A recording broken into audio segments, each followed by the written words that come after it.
the Gould Mine podcast. Exchange. How do you go about structuring those? Because I might be wrong, and I might completely screw the pooch here on this one. But if you're investing as an LP into a deal, right? Can you exchange from let's say they have like a commercial property or a single family, right? And they're selling it, and they're going to take capital gains. They can take the gain and then invest it as an LP, or is it more of like a JV situation where it would be a tenancy in common, a TIC structure? And so the way that I'm trying to fresh page behind me, I would draw it out, but basically Sarah's about to drop some knowledge right now. She's about to drop the dime. Here we go. I'm taking notes right now, by the way.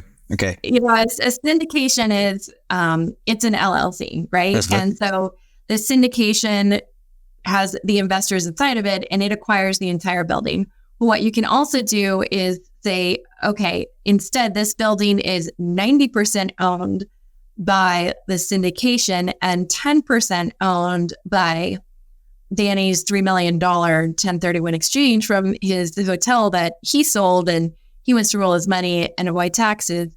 So he comes in as a TIC member.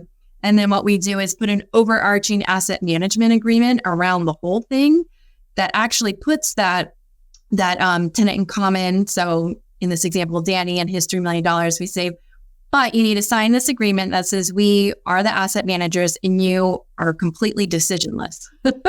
So you have direct ownership in order to satisfy the IRS 1031 exchange rules, but then you are in a passive position. You're not allowed to make any decisions. And so that also, so it equals a passive investment for Danny, and it keeps the other investors who are in our syndication safe from Danny saying like, hey, I'm going to make some decisions over here that aren't in alignment with, us being the managers for the syndication. So that's a tenant in common structure. And we've done it with about half of our portfolio. And so it's quite doable. You just need to make sure you structure it correctly.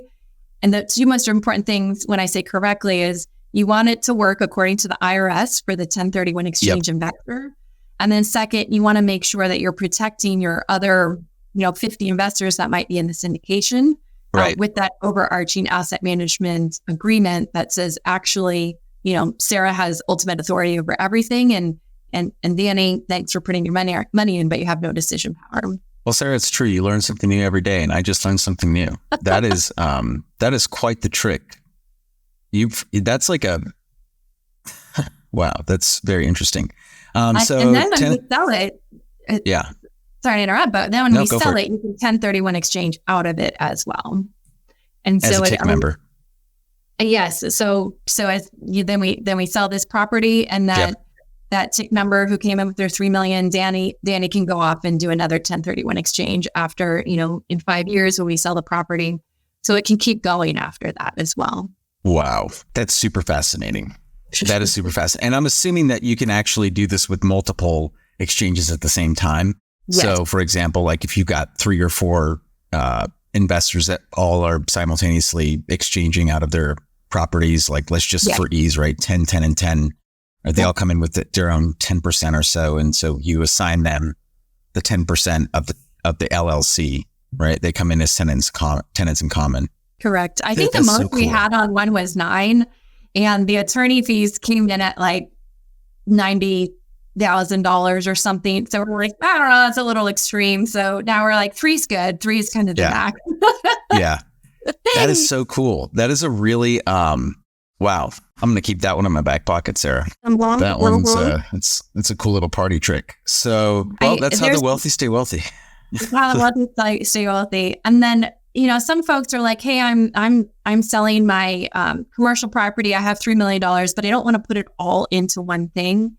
And so they can still kind of maybe split it up into 3 things. So take $1 million and put it into our syndication, and then use the bonus depreciation to offset their capital gains, and take $1 million and put it into one of our oil and gas funds, which can reduce their AGI by 75% of what their investment is. So they put in $1 million, they get $750,000 off their AGI.